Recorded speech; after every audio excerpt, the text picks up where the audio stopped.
Hello everyone. आज IPC हम कर रहे थे। आज हम देखते हैं आईपीसी का चैप्टर 5। तो चैप्टर 5 कहता है दुष्पीड़न के विषय के बारे में। तो ये बताता है दुष्पीड़न के बारे में, अबेंडमेंट के बारे में। तो हम इसमें इम्पोर्टेंट सेक्शन देखते हैं। तो पहला सेक्शन है 107। तो 107 कहता है किसी बात का दुष्पीड़न, किसी बात का दुष्पीड़न करना, किसी को दुष्प्रेरित करने के बारे में बता रहा है। तो कह रहा है वह व्यक्ति किसी बात के लिए किए जाने का दुष्प्रेरण करता है। कोई व्यक्ति है किसी दूसरे व्यक्ति को कोई कार्य करने के लिए दुष्प्रेरण कर रहा है, तो उसके बारे में बता रहा है। जो उस बात को करने के लिए किसी व्यक्ति को उकसाता है, या तो उकसा के कर सकता है। किसी व्यक्ति से कहता है कि आप ऐसा कर दो, तो उसे उकसा के कर सकता है दुष्प्रेरण।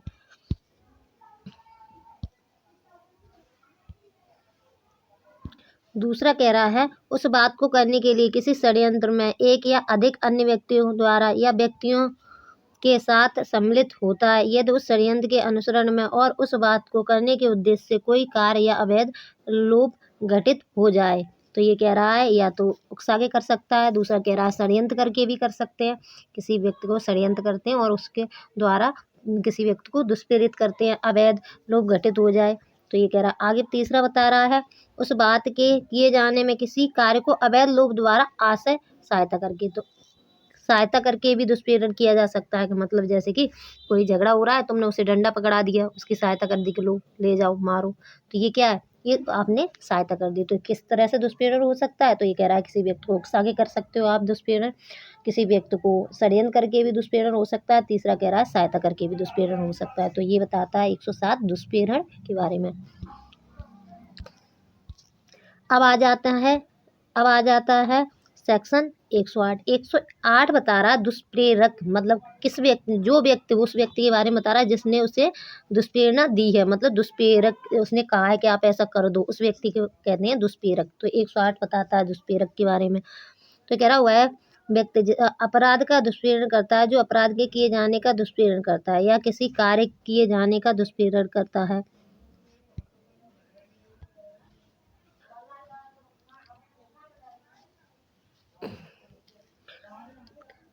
ऐसे कार्य के किए जाने का दुष्प्रेरण करता है जो अपराध होता है, यदि वह कार्य अपराध करने के लिए विधित अनुसार असमर्थ व्यक्ति द्वारा किसी आशय या ज्ञान से जो दुष्प्रेरक का है किया जाता है। तो ये कह रहा है दुष्प्रेरण के बारे में। 107 बताता है कि दुष्प्रेरण कैसे कैसे किया जा सकता है। तो पहले बता दी उकसाकर, दूसरा बता दिया षड्यंत्र द्वारा, तीसरा बता दी सहायता द्वारा।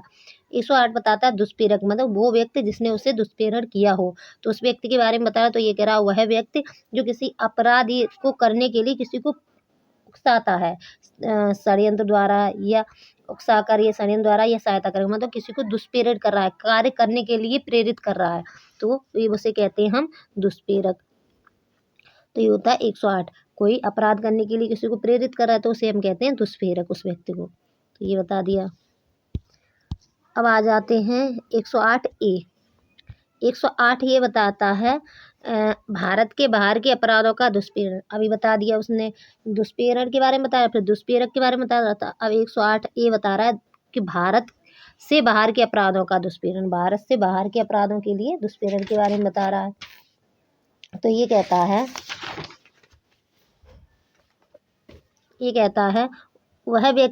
वह व्यक्ति संहिता के अर्थ के अंतर्गत, वह व्यक्ति संहिता के अर्थ के अंतर्गत अपराध का दुष्प्रेरण करता है जो भारत से बाहर और उससे परे किसी ऐसे कार्य के किए जाने का भारत में दुष्प्रेरण करता है जो अपराध होगा यदि भारत में किया। तो ये कह रहा है अगर कोई भारत से बाहर कोई कार्य करने के लिए अगर दुष्प्रेरित करता है, अपराध करने के लिए प्रेरित करता है, तो उसे कहते हैं भारत से बाहर दुष्प्रेरण किया गया। अब आ जाते 109। 109 बताता है दुष्प्रेरक का दंड। यह दुष्प्रेरित कार्य उसके परिणाम स्वरूप किया जाए और जहाँ की उस दंड के लिए अव्यक्त उपबंध नहीं है। तो अब ये कह रहा है कोई व्यक्ति है उसने दुष्प्रेरण करके कोई कार्य कराया है तो उसे क्या दंड दिया जाएगा। तो ये बताता है हमारा 109। तो ये बता रहा है जब दुष्प्रेरक के लिए कोई दंड नहीं बताया गया, पर वो उसने दुष्प्रेरण किया तो अपराध तो उसने किया है, भले ही दूसरे व्यक्ति से कराया है पर उसने अपराध तो किया है, तब उसको कौन सी सजा देंगे, तो वो उसके बारे में बता रहा है 109 में।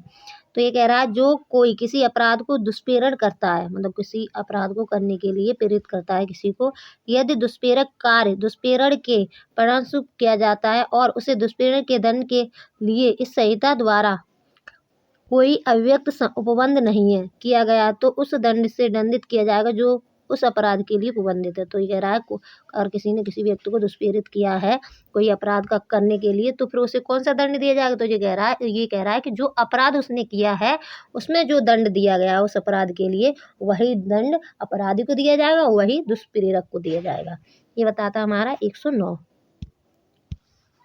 अब आते 110 एक मिनट।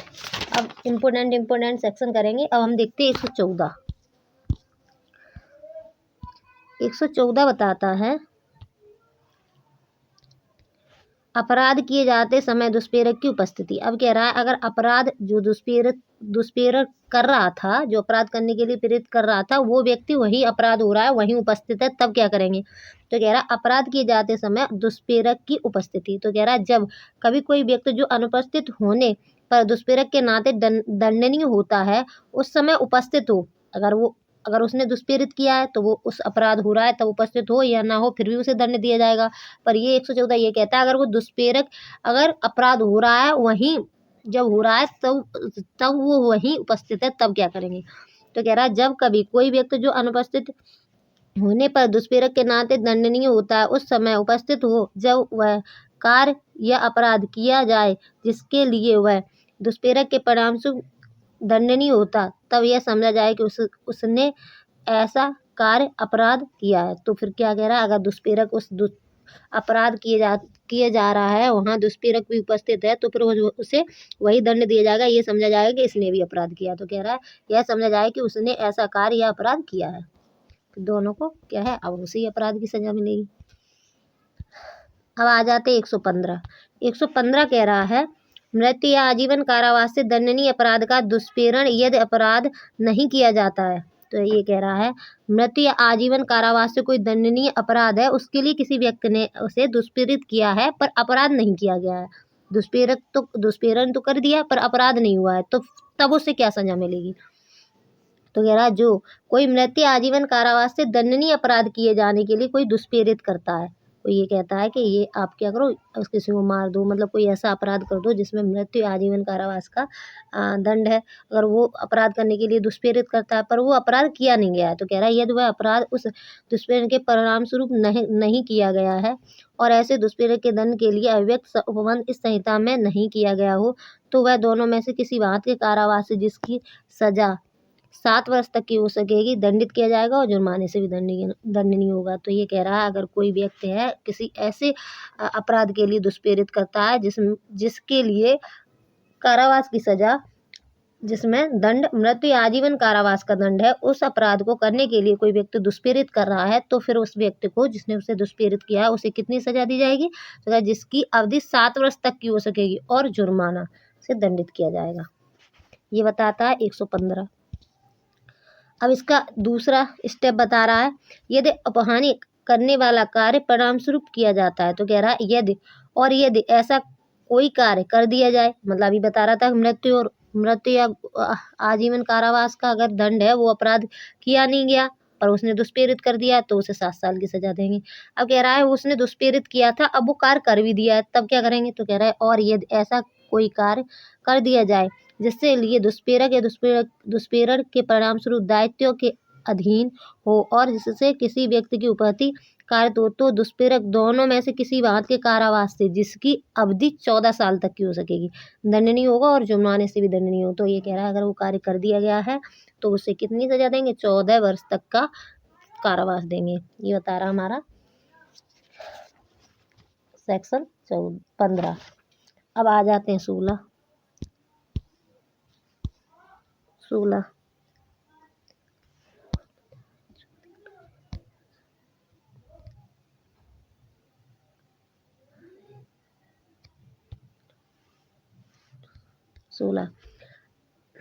अब सेक्शन 116 बताता है। तो कह रहा कारावास से दंडनीय अपराध का दुष्प्रेरण यदि अपराध ना किया गया हो।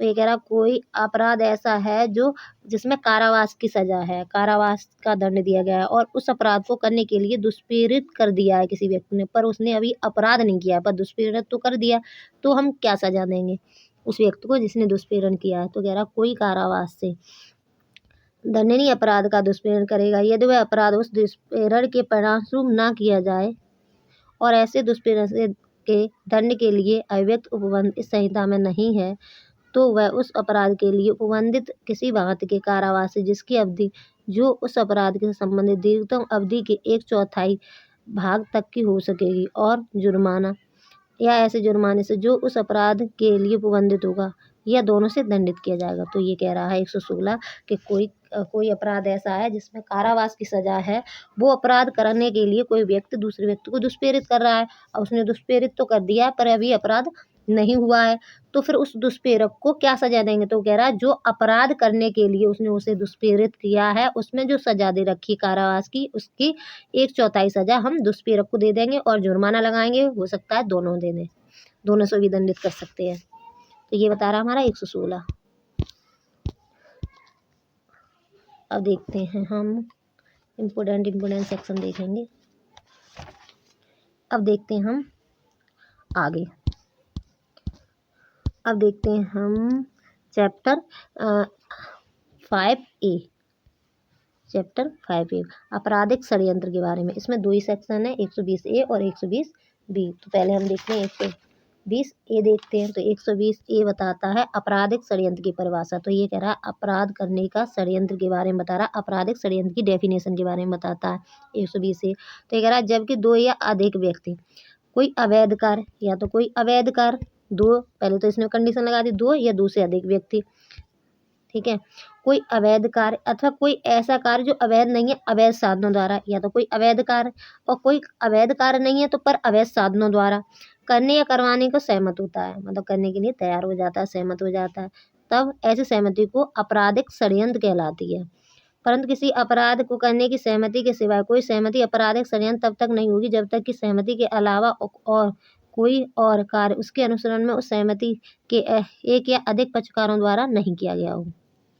तो क्या कह रहा है? तो ये कह रहा है अगर कोई, तो ये कह रहा है 2 या 2 से अधिक व्यक्ति या तो अवैध कार्य करने के लिए या अवैध कार्य नहीं है पर अवैध साधनों से करने के लिए किसी व्यक्ति को करने के लिए कराने के लिए सहमत होते हैं, उसे कहते हैं हम आपराधिक षड्यंत्र। आपराधिक षड्यंत्र जब तक नहीं माना जाएगा जब तक उसमें कोई आपराधिक षड्यंत्र जिसके लिए किया है उसमें कोई अनुसरण, उसके अनुसरण में उस सहमति के एक या अधिक पक्षकार द्वारा नहीं कर दिया गया, मतलब उसमें कोई सहमति तो दे दी पर उसने कोई एक्टिविटी नहीं की है, तब तक वो आपराधिक षड्यंत्र नहीं है। तो ये कह रहा है अगर उसने जो सहमति बनाई है उसके आगे कोई थोड़ा बहुत एक्टिविटी कर दी तो वो क्या माना जाएगा? आपराधिक षड्यंत्र।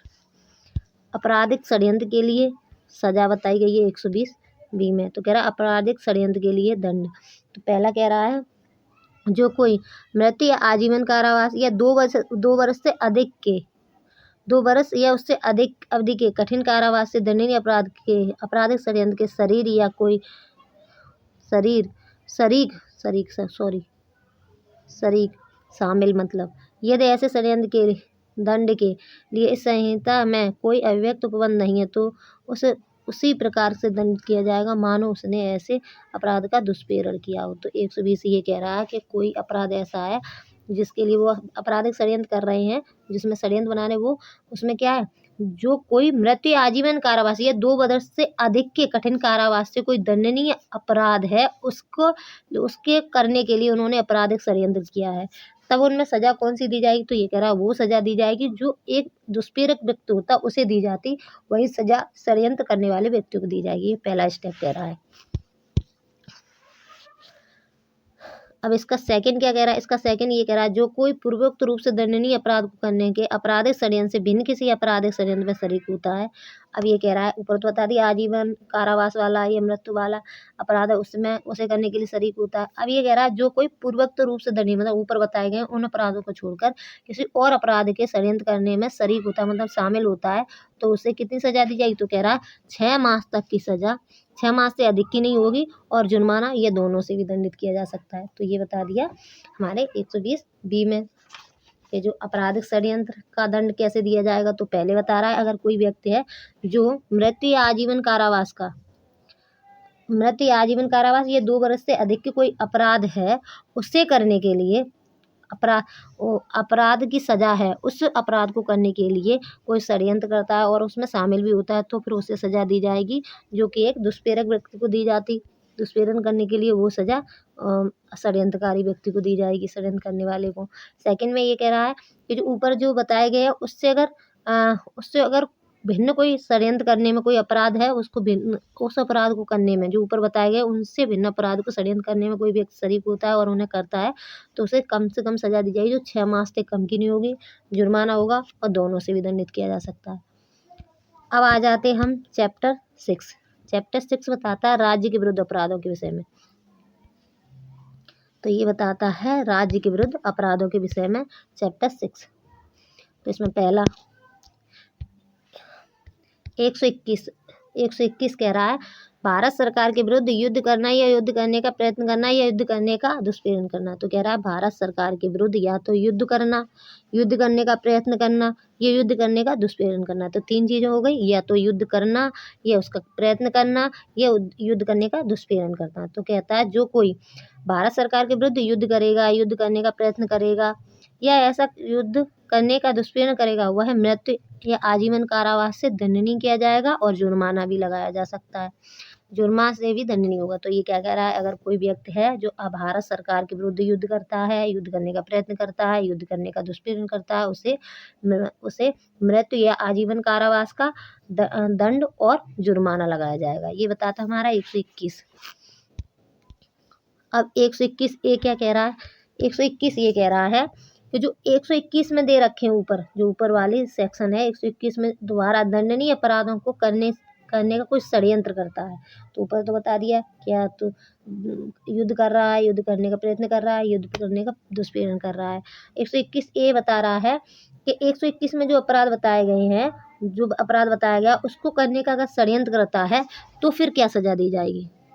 तो कह रहा है जो कोई धारा 121 द्वारा दंडनीय अपराधों में से कोई अपराध करने के लिए भारत के भीतर या बाहर षड्यंत्र करेगा, या केंद्र सरकार को या किसी राज्य सरकार के आपराधिक बल द्वारा या आपराधिक बल के प्रदर्शन द्वारा आंतरिक करने का षड्यंत्र करेगा, वह आजीवन कारावास से या दोनों में से किसी भांति के कारावास से जिसकी अवधि 10 वर्ष तक की हो सकेगी दंडित किया जाएगा और जुर्माने से भी दंडनीय होगा। तो ये बता रहा है कि जो कोई व्यक्ति है जो भारत सरकार के विरुद्ध युद्ध का दुष्प्रेरण करेगा या दुष्प्रेरण करने का प्रयत्न करेगा और या दुष्प्रेरण करेगा, तो फिर उसे सजा दी जाएगी, ऊपर बताइए 121 में मृत्यु या आजीवन कारावास दिया जाएगा और जुर्माना। 121 बताता है कि अगर जो ऊपर 121 में जो अपराध बताए गए हैं उनका अगर षड्यंत्र करेगा तो फिर वो ये कह रहा है तो उसे आजीवन कारावास या आजीवन कारावास, जो दोनों में से किसी भी बात का हो सकता है, और जो जिसकी अवधि 10 वर्ष तक की हो सकेगी, 10 वर्ष तक की कारावास की अवधि हो सकेगी और जुर्माना से दंडित किया जाएगा। ये बता रहा है 121 ए षड्यंत्र के लिए। अब देखते हैं आगे। अब ये कह रहा है 121 हो गया। अब 122 बता रहा है। 122 बता रहा है भारत सरकार के विरुद्ध युद्ध करने के आशय से आयुध आदि संग्रह करना। ये कह रहा है भारत सरकार के विरुद्ध युद्ध करने के लिए कोई हथियार इकट्ठा करेगा तब क्या किया जाएगा। तो कह रहा है जो कोई भारत सरकार के विरुद्ध या तो युद्ध करेगा, युद्ध करने की तैयारी करेगा, युद्ध करने की तैयारी करने के आशय से पुरुष आयुध गोला बारूद संग्रह करेगा, अन्यथा युद्ध करने की तैयारी करेगा, वह आजीवन कारावास से या दोनों में से किसी भांति के कारावास से जिसकी अवधि 10 वर्ष तक की हो सकेगी दंडित किया जाएगा और जुर्माने से भी दंडनीय होगा। तो ये कह रहा है अगर कोई भारत सरकार के विरुद्ध युद्ध करने के लिए कोई गोला बारूद या कोई हथियार इकट्ठा करेगा तो उसे आजीवन कारावास से या दोनों में से किसी बात के कारावास से जिसकी अवधि 10 वर्ष तक की हो सकेगी, 10 वर्ष से कम की नहीं होगी, और जुर्माने से दंडित किया जाएगा। ये बताता है हमारा 122।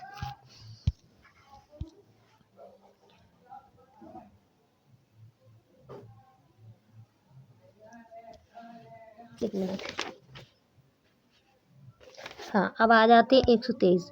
तो 123 कह रहा है 123 कह रहा है युद्ध करने की परिकल्पना को सुकर बनाने के लिए, मतलब युद्ध करने की जो उन्हें परिकल्पना है उसे सुकर बनाने के आशय से छिपाता है, उस व्यक्ति को छिपा लेता है जो युद्ध के लिए जो मतलब षड्यंत्र रच रहा है, जो इसका इंटेंशन है उसे क्या कर रहा है, उसे छुपा लेता है, आशय को इंटेंशन से छुपाता है। तो कह रहा है युद्ध करने की परिकल्पना को सुकर बनाने के आशय से छिपाना। तो कह रहा है जो कोई भारत सरकार के विरुद्ध युद्ध करने की परिकल्पना के अस्तित्व को किसी कार्य द्वारा या किसी अवैध लोभ द्वारा इस आशय से कि इस प्रकार छिपाने के द्वारा ऐसे युद्ध करने को सुकर बनाएगा, या यह संभाव्य जानते हुए कि इस प्रकार छिपाने के द्वारा ऐसे युद्ध करने के सुकर बनाएगा, मतलब युद्ध करने की जो कोई चीजें हैं वो छुपाएगा युद्ध करने के इंटेंशन से, वह दोनों में से किसी बात के कारावास जिसकी अवधि 10 वर्ष तक की हो सकेगी दंडित किया जाएगा और जुर्माने से भी दंड नहीं होगा। तो 10 वर्ष की सजा प्लस जुर्माना। अब आते हम 124A। ये बताता है राजद्रोह के बारे में। 124A ये काफी इम्पोर्टेंट सेक्शन है, तो इसे देखते हैं। जो कोई बोले गए या, तो कह रहा है जो कोई बोले गए या लिखे गए, जो कोई बोले गए या लिखे गए शब्दों द्वारा या संकेतों द्वारा, या तो बोलकर, लिखकर, संकेतों द्वारा, दृश्य रूपों द्वारा, अन्यथा भारत में वेद द्वारा स्थापित सरकार के प्रति घृणा। तो कह रहा सरकार के प्रति क्या करेगा, घृणा करेगा, अवमान पैदा करने का प्रयत्न करेगा, या अप्रीति प्रदीप्त करने का प्रयत्न करेगा, वह आजीवन कारावास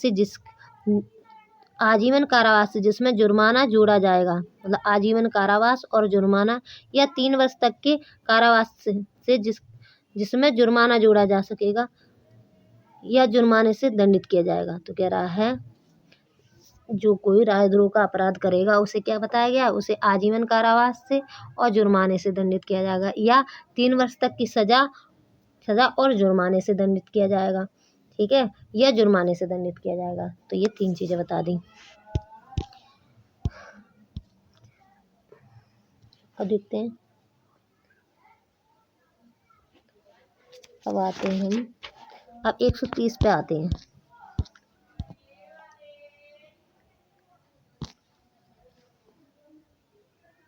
एक 128 भी इम्पोर्टेंट है। 128 बताता है लोक सेवक या स्वेच्छा राज कैदी या युद्ध कैदी को निकल भागने देना। तो ये कह रहा है लोक सेवक का स्वेच्छा, ठीक है, या राज कैदी को, राज्य का कैदी है, ये युद्ध कैदी है जो युद्ध के कैदी हैं, को निकल भागने देना, उसे निकल जाने देना, भाग जाने देना, उसके लिए बता रहा है। तो कह रहा है जो कोई लोक सेवक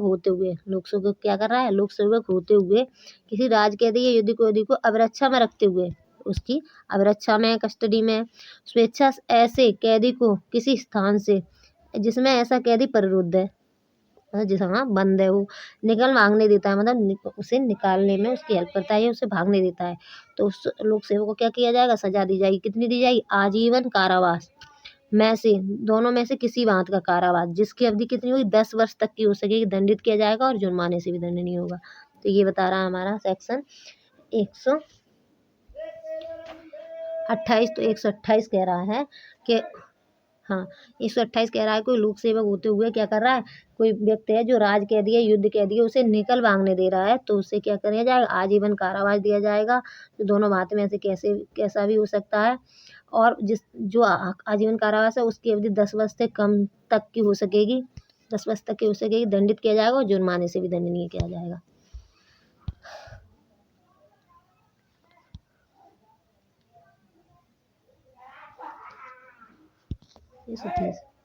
अब आगे देखते हैं। हाँ अब आ जाते हैं हम चैप्टर 7। चैप्टर 7 कहता है नौसेना, वायुसेना से संबंधित अपराध। तो ये सेना से संबंधित अपराध के बारे में बता रहा है। तो 131 बताता है, 131 बताता है विद्रोह का दुष्प्रेरण या किसी सैनिक, नौसैनिक, वायुसेना को कर्तव्य से विचलित करने का प्रयत्न करना। तो ये कह रहा है या तो विद्रोह का दुष्प्रेरण करना, या जो सैनिक हैं उनको अपने कर्तव्य करने में उसे विचलित करना, तो उनके लिए बताया गया।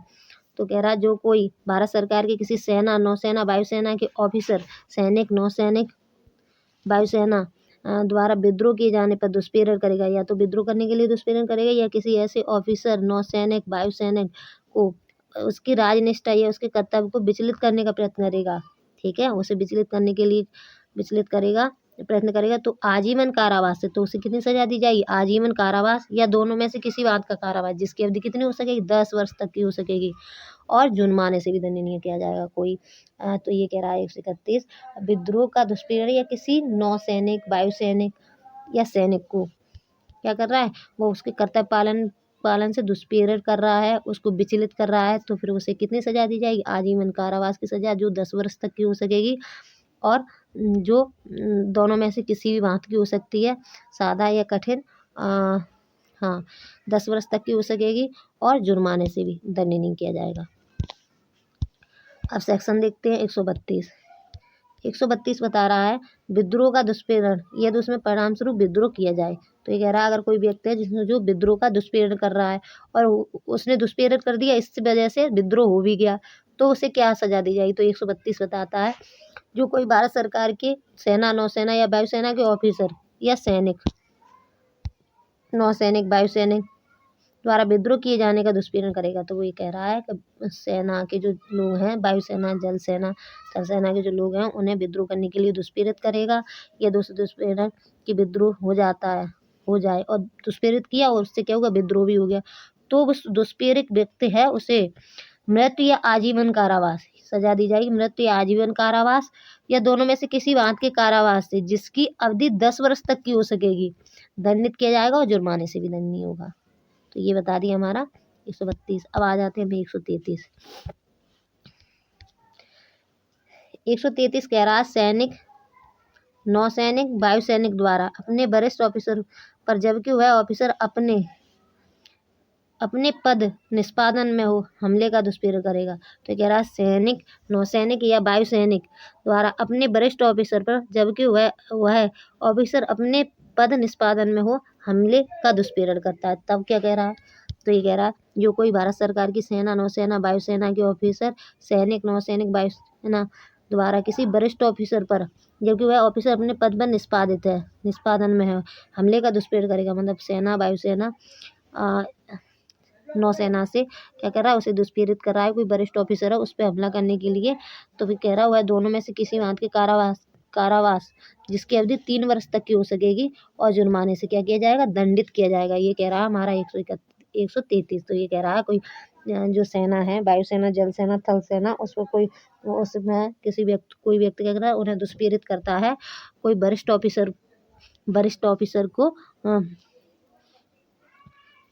वरिष्ठ ऑफिसर पर, जबकि वह कोई अपराध करने के लिए। तो कह रहा है जो कोई भारत सरकार के सेना, नौसेना, वायुसेना के ऑफिसर, सैनिक, नौसैनिक, वायुसेना द्वारा किसी वरिष्ठ ऑफिसर पर, जबकि वह ऑफिसर अपने पद निष्पादन में हो, हमले करने का दुष्प्रेरण करेगा, तब उसे दुष्प्रेरक व्यक्ति है उसे कितनी सजा दी जाएगी? तो ये कह रहा उसे कह रहा है वह दोनों में से किसी बात के कारावास से, जिसकी अवधि 3 वर्ष तक की हो सकेगी, जुर्माने से भी 3 वर्ष तक की अवधि का कारावास और जुर्माने से इन्हें सजा दी जाएगी।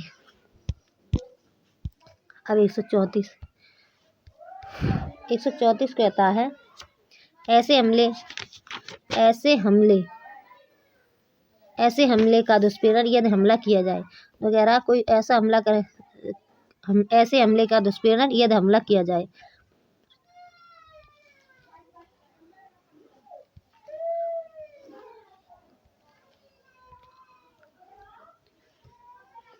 ऐसे हमले का दुष्प्रेरण यदि हमला किया जाए, तो कह रहा जो कोई भारत सरकार की सेना, नौसेना, वायुसेना के ऑफिसर, नौसैनिक, वायुसेना और नौसेना, सैनिक, नौसैनिक, वायुसेना द्वारा किसी वरिष्ठ ऑफिसर, जबकि वह ऑफिसर अपने पद पर निष्पादन में हो, हमले का दुष्प्रेरण करेगा, और वह हमला उस दुष्प्रेरण के परिणाम स्वरूप हुआ। उसने दुष्प्रेरण किया, दुष्प्रेरण से क्या है? वायुसेना, नौसेना, कोई व्यक्ति है जो सेना, नौसेना, वायुसेना है के ऑफिसर, सैनिक, वायुसेना या नौसेना के कोई वरिष्ठ ऑफिसर है, उसे क्या किया? दुष्प्रेरित करके उस वरिष्ठ ऑफिसर पर हमला करवाया है, तो फिर उसे दोनों में से किसी बात के कारावास से, जिसकी अवधि 7 वर्ष तक की हो सकेगी, दंडित किया जाएगा, जुर्माना लगाया जाएगा।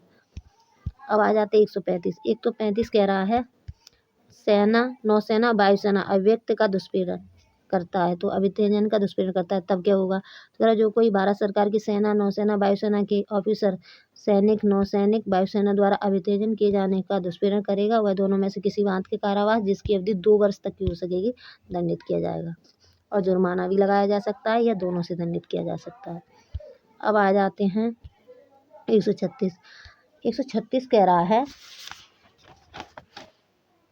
अभित्याजन का संश्रय देना।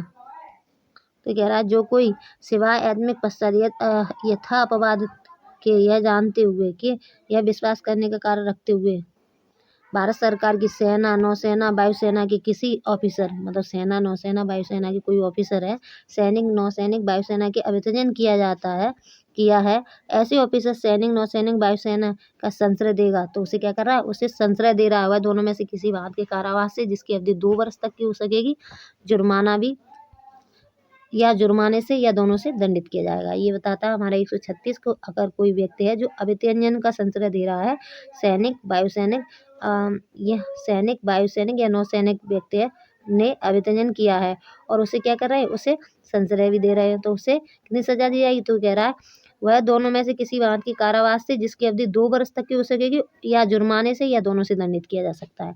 पर अपवादिक दशाओं में ये बता रहा है कि जो संश्रय है, संश्रय के अंतर्गत पति पत्नी नहीं आते, पति पत्नी को, पत्नी पति को दे सकते हैं।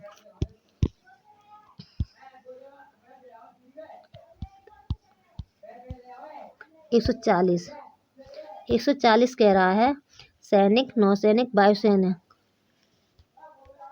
तो कह रहा है सैनिक, नौसैनिक या वायुसैनिक द्वारा अपने में लाई जाने वाली पोशाक पहनना या टोकन धारण करना। तो ये कह रहा है जो सैनिक के कपड़े हैं उनको टोकन है, उन्हें पहनना, पोशाक पहनता है या टोकन धारण करता है तो उसे कितनी सजा दी जाएगी। तो कह रहा है जो कोई भारत सरकार की सेना, नाविक या वायुसैनिक, नौसैनिक या वायुसैनिक न होते हुए भी यह इस आशय से कि यह विश्वास किया जाए कि वह सैनिक, नौसैनिक, वायुसैनिक है, ऐसी कोई पोशाक या टोकन पहनता है या धारण करता है जो ऐसे सैनिक, नौसैनिक या वायुसेना द्वारा उपयोग में लाई जाती है। तो क्या कह रहा है, जो सैनिक के कपड़े हैं वो कोई पहन लेता है इस इंटेंशन से, या टोकन धारण कर लेता है इस इंटेंशन से कि उससे लोग सैनिक, नौसैनिक या वायुसैनिक समझें। तो कह रहा है जाने वाली पोशाक या टोकन की सदृश हो दोनों में से किसी बात का कारावास जिसकी अवधि कितनी हो सकेगी, 3 मास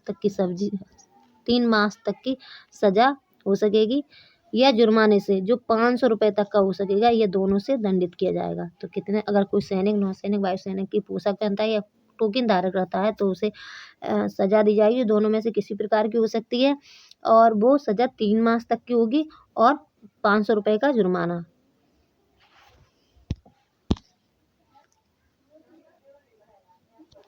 एक मिनट।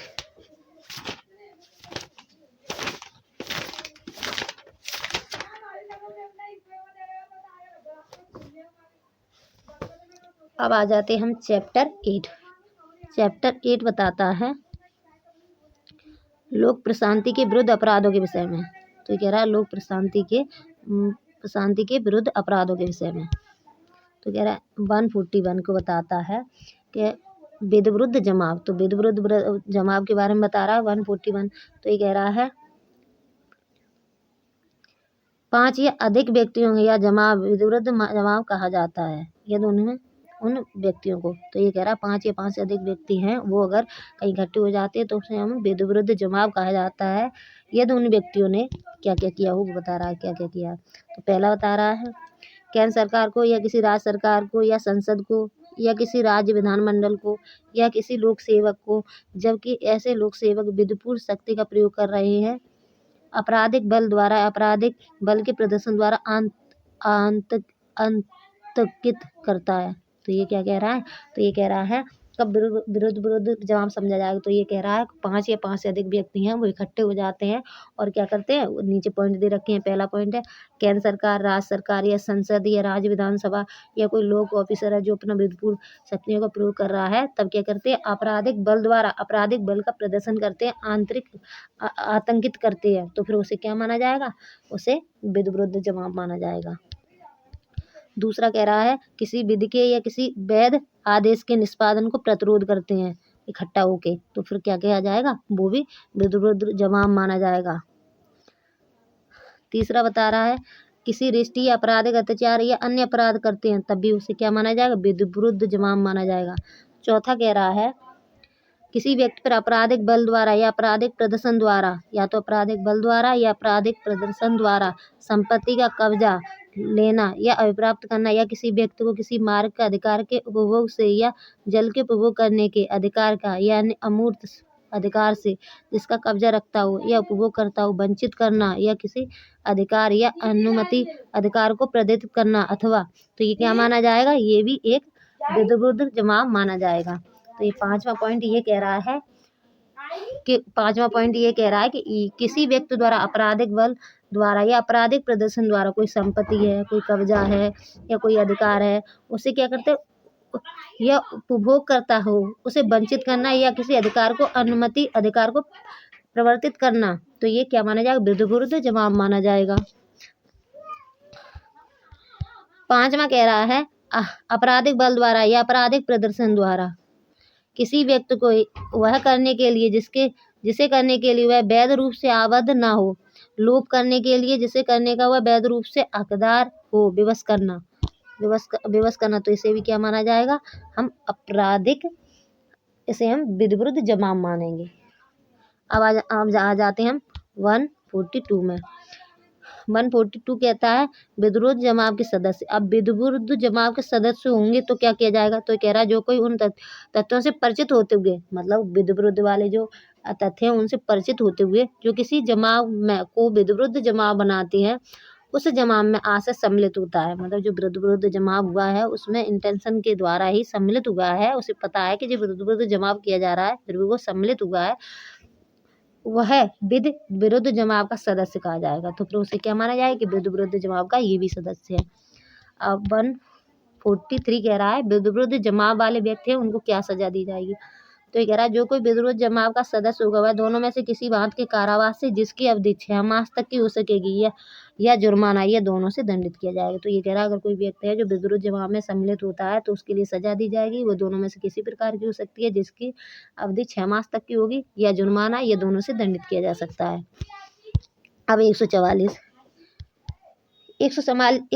कह रहा है घातक आयुध से सज्जित होकर विरुद्ध जमाव में सम्मिलित होना। तो ये कह रहा है हथियारों सहित विरुद्ध जमाव में सम्मिलित होगा तब क्या किया जाएगा, तो कह रहा है जो कोई किसी घातक आयुध से या किसी ऐसी चीज से जिसका आक्रमण आयुध के रूप में उपयोग में किए जाने पर मृत्युकारित होने संभाव्य हो, मतलब हथियार वगैरह लेके जा रहे हैं जिससे मृत्यु होना संभाव्य हो, सज्जित होते हुए किसी विरुद्ध जमाव में सदस्य बनता है तो उसे दोनों में से किसी भी बात का कारावास जिसकी अवधि 2 वर्ष तक की हो सकेगी या जुर्माना, या दोनों से दंडित किया जाएगा। तो 144 कह रहा है कोई व्यक्ति है जो हथियारों सहित सज्जित होकर विरुद्ध जमाव में सम्मिलित होता है और उससे ये संभावना है कि इन हथियारों से मृत्यु भी की जा सकती है, तो फिर क्या है उसे दोनों में से किसी बात का कारावास होगा जिसकी सजा 2 वर्ष तक की हो सकेगी, या जुर्माना, या दोनों से दंडित किया जाएगा। ये कह रहा है हमारा 144। अब 145 कह रहा है किसी विरुद्ध जमाव में यह जानते हुए कि उसके बिखरे जाने का समादेश दे दिया गया है सम्मिलित होना या उसमें बने रहना। तो ये कह रहा है अगर कोई विरुद्ध जमाव इकट्ठा है और उसमें आदेश दे दिया गया कि इस विरुद्ध जमाव को हटा दिया जाए, मतलब तितर बितर कर दिया जाए, पर वो ऐसा नहीं करते, वो इकट्ठे बने रहते हैं, तब क्या किया जाए, तो कह रहा है जो कोई किसी विरुद्ध जमाव में यह जानते हुए कि ऐसे विरुद्ध जमाव को बिखर जाने का आदेश विधि द्वारा विहित प्रकार से दिया गया है, कोई आदेश दे दिया गया है, सम्मिलित होना या बना रहेगा, मतलब तब भी वो बने रहते हैं, वह दोनों में से किसी बात के कारावास जिसकी अवधि 2 वर्ष तक की हो सकेगी, या जुर्माना, या दोनों से दंडित किया जाएगा। तो अगर ऑर्डर दे दिया गया कि विरुद्ध जमाव को खत्म कर दिया जाए फिर भी वो वहाँ बने रहते हैं, ठीक है, तो फिर वो क्या किया जाएगा, उन्हें दोनों में से किसी बात के कारावास या जिसकी सजा 2 वर्ष तक की हो सकेगी प्लस जुर्माना, या दोनों से दंडित किया जाएगा। अब आ जाते हैं हम 146 बताता है बलवा करना। बलवा क्या है, तो ये कह रहा है जब कभी विरुद्ध जमाव द्वारा, अब ये कह रहा है विरुद्ध है, बलवा क्या है, तो ये कह रहा है विरुद्ध जमाव द्वारा या उसके किसी सदस्य द्वारा ऐसे जमाव के सामान्य उद्देश्य को अग्रसर करने में बल का प्रयोग किया जाता है या हिंसा को प्रयोग किया जाता है, तब ऐसे जमाव को हर सदस्य बलवा करने का अपराध का दोषी माना जाएगा। तो ये कह रहा है कोई विधिविरुद्ध जमाव है, उसमें क्या है, कोई हिंसा या बल का प्रयोग किया गया है, उस उद्देश्य को, जिसके उद्देश्य को वो विधिविरुद्ध जमाव किया गया था, उस उद्देश्य को पूरा करने के लिए, अग्रसर करने के लिए कोई हिंसा या बल का प्रयोग किया गया है, तो फिर हम उसे क्या कहेंगे, बलवा करना कहेंगे। फिर वो उस अपराध को जो व्यक्ति वो करेंगे तो फिर क्या माना जाएगा, जो व्यक्ति विरुद्ध जमाव में जो व्यक्ति विरुद्ध जमाव में हिंसा या बल का प्रयोग करते हैं, तो फिर उसे ये माना जाए कि आपराधिक बलवा किया है उन्होंने, तो क्या माना जाएगा, उस अपराध को बलवा माना जाएगा। अब आगे 147 तो बलवा के लिए दंड बता रहा है। तो कह रहा है जो कोई बलवा करने का दोषी होगा, दोनों में से किसी माह के कारावास से जिसकी अवधि 2 वर्ष तक की हो सकेगी, या जुर्माने से, या दोनों से दंडित किया जाएगा। ये बता दिया हमारा 147। अब 148 ये कह रहा है घातक आयु से सज्जित होकर बलवा करना। तो अब कह रहा है ये क्या बलवा कर रहा है व्यक्ति, पर उसने क्या उसमें हथियार ले जाकर बलवा कर रहा है। तो कह रहा है जो कोई घातक आयु से या किसी ऐसी चीज से जिससे आक्रामक आयुध के रूप में उपयोग किए जाने पर मृत्युकारित होने संभाव्य हो, सज्जित होते हुए बलवा करने का दोषी होगा, वह दोनों में से किसी बात के कारावास से जिसकी अवधि 3 वर्ष तक की हो सकेगी, या जुर्माना, या दोनों से दंडित किया जाएगा। ये कह रहा है हमारा 148। अब 149 कह रहा है विधिविरुद्ध जमाव का हर सदस्य सामान्य उद्देश्य को अग्रसर करने में किए गए अपराध का दोषी। अब ये कह रहा है जो विधिविरुद्ध जमाव हो रहा था, उसमें जो व्यक्ति और भी व्यक्ति हैं वो शामिल हैं। तो कह रहा है विधिविरुद्ध जमाव का हर सदस्य, मतलब जो विधिविरुद्ध जमाव था उनमें जो सदस्य इकट्ठे थे, वो विधिविरुद्ध जमाव का हर सदस्य सामान्य उद्देश्य को अग्रसर करने में, मतलब जो जिसके लिए विधिविरुद्ध जमाव किया गया था, उस उद्देश्य को अग्रसर करने में किए गए अपराध का दोषी है। तब क्या किया जाएगा उसके साथ। तो कह रहा है यदि विधिविरुद्ध जमाव के किसी सदस्य द्वारा उस जमाव के सामान्य उद्देश्य को अग्रसर करने में अपराध किया जाता है। अब क्या किया गया, विधिविरुद्ध जमाव हुआ था, उनमें से किसी व्यक्ति ने, जो हर सदस्य थे उनमें से कुछ व्यक्तियों ने क्या किया, उस उद्देश्य को पूरा करने के लिए कोई अपराध किया है, या कोई ऐसा अपराध किया जाता है जिसे किए जाना उस जमाव के सदस्य उस उद्देश्य का अग्रसर करने का संभाव्य जानते थे, तो हर व्यक्ति जो उस अपराध के किए जाने के समय उस जमाव का सदस्य हुआ अपराध का दोषी समझा जाएगा।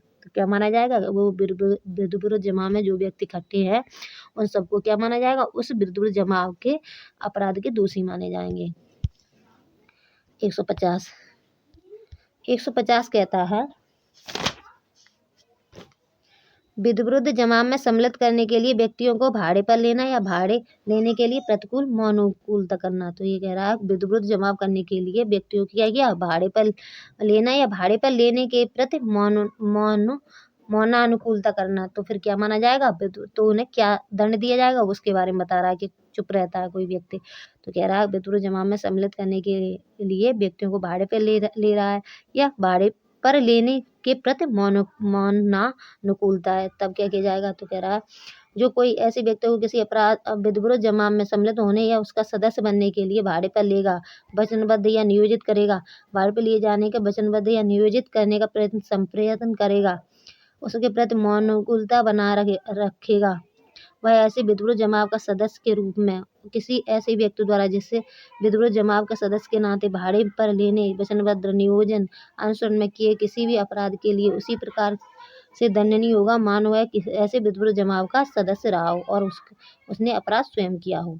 तो ये कह रहा है अगर कोई व्यक्ति है जो विधिविरुद्ध जमाव के लिए सम्मिलित करने के लिए किसी व्यक्ति को भाड़े पर लेता है, देता है, या लिया है किसी ने, उसे पता है और मौन रहता है, तो फिर उस व्यक्ति को भी ऐसा माना जाएगा जैसे विधिविरुद्ध जमाव में वो भी सदस्य था।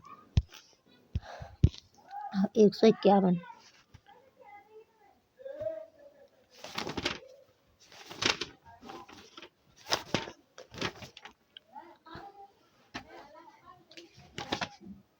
अब हम जानते हैं, आगे देखते हैं, हम जानते हैं अब 153 ए इम्पोर्टेंट है।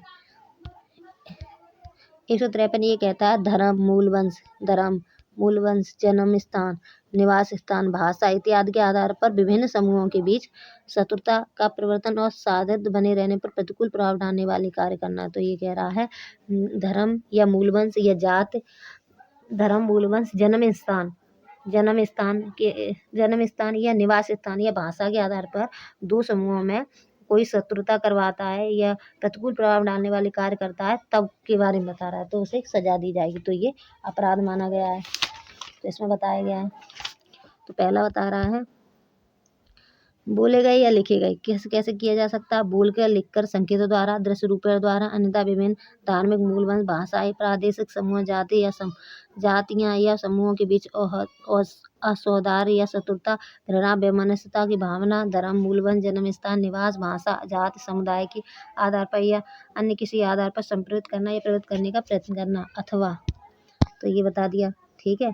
फिर बता रहा है बी बता रहा है कोई ऐसा कार्य करना जो विभिन्न धार्मिक मूलवंश भाषाएं, प्रादेशिक समूहों, जातियों, समुदायों बीच सौहार्द बने रहने पर प्रतिकूल प्रभाव डालने वाले और लोक प्रशांति में विघ्न डालने वाले या जिसमें उसमें विघ्न पड़ना संभाव्य हो अथवा कोई ऐसा अभ्यास, आंदोलन, कवायद, अन्य वैसायिक क्रियाकलाप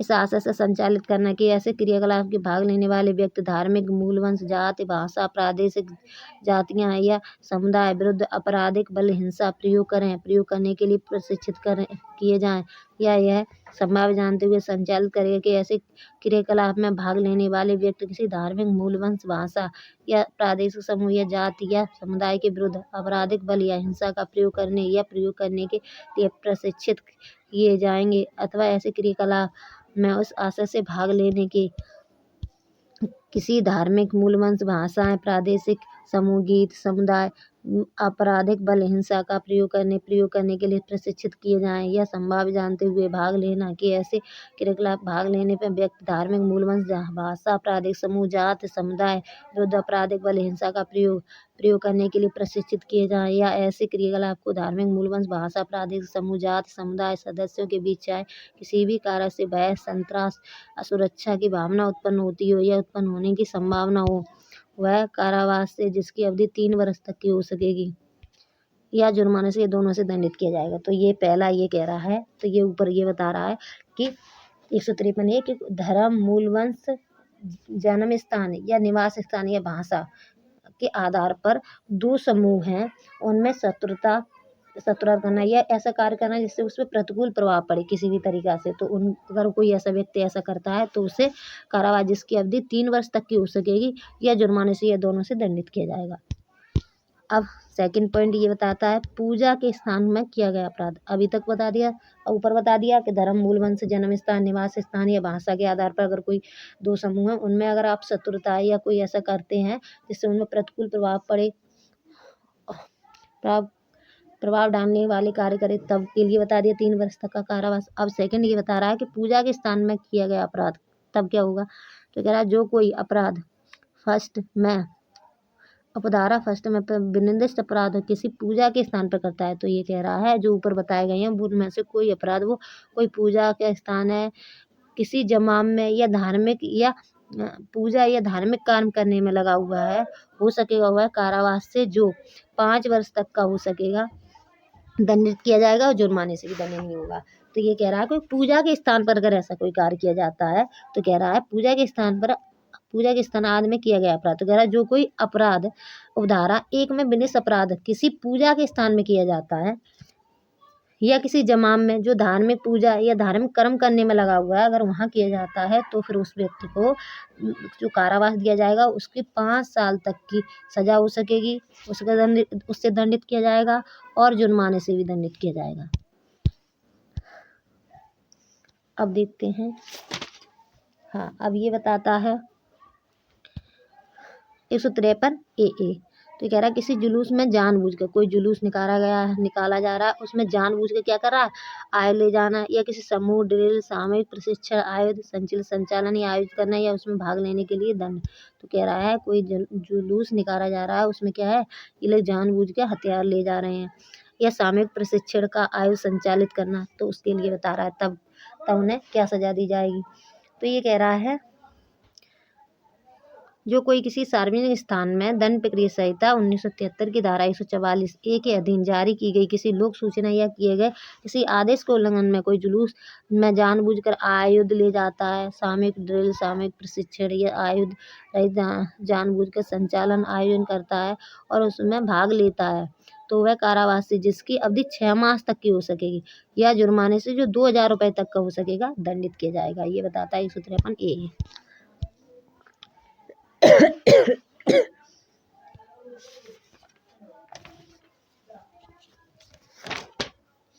अब आते हैं हम इम्पोर्टेंट सेक्शन करेंगे हम। अब आते हैं 159। ये काफ़ी इम्पोर्टेंट सेक्शन है।